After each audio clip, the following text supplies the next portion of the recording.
যে স্থানটিতে এই অনুষ্ঠানটি হবে সেই অনুষ্ঠানটিতে আমরা ইতিমধ্যে পরিদর্শন করেছি। গতকাল আমরা সেখানে গেছি এবং কিভাবে সেটাকে সুশৃঙ্খল এবং অত্যন্ত সংহত একটি অনুষ্ঠান করা যায়, ভাবগম্ভীর একটি অনুষ্ঠান করা যায়, সেটি আমরা সেটা পর্যবেক্ষণ করেছি এবং আমাদের যারা নিরন্তর এবং সার্বক্ষণিক কাজ করছেন তাদেরকে আমরা সেইভাবে তাদের সাথে আলোচনা করেছি এবং প্রয়োজনীয় আলাপ আলোচনার পরে তাদের যে সিদ্ধান্তগুলো কার্যকর করা দরকার সেগুলো নিয়েও সেখানে আলোচনা হয়েছে।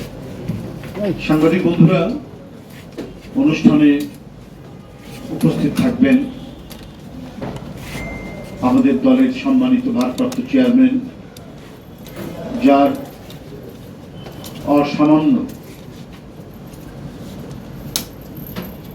অবদান, শ্রম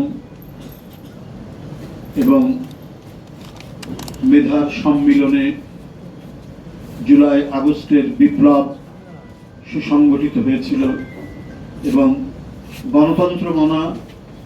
গণতন্ত্রের পক্ষে শুধু বিএনপি নয়, অন্যান্য রাজনৈতিক দলকেও যিনি উদ্বুদ্ধ করেছেন, জনগণকে উদ্বুদ্ধ করেছেন এবং এই ছাত্র জনতার আন্দোলনে সামিল করেছেন, তিনি তারেক রহমান, বিএনপির ভারপ্রাপ্ত চেয়ারম্যান। উপস্থিত থাকবেন বিএনপির সিনিয়র নেতৃবৃন্দ এবং সমমনা রাজনৈতিক দলেরও নেতৃবৃন্দ সেখানে উপস্থিত থাকবেন। আমাদেরকে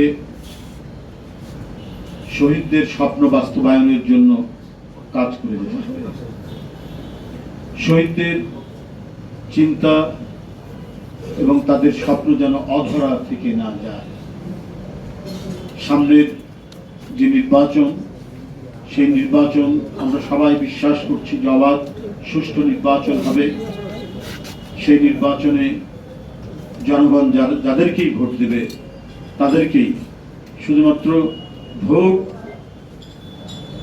আর নির্বাচন আর ক্ষমতায় আসার মধ্যেই সীমাবদ্ধ ছিল না সবকিছু।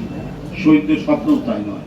আমাদের গণতন্ত্রের চর্চা এবং এর কার্য প্রক্রিয়াকে মজবুত করতে হবে, যাতে আর কখনোই কোনো ফ্যাসিবাদের উত্থান না হয়।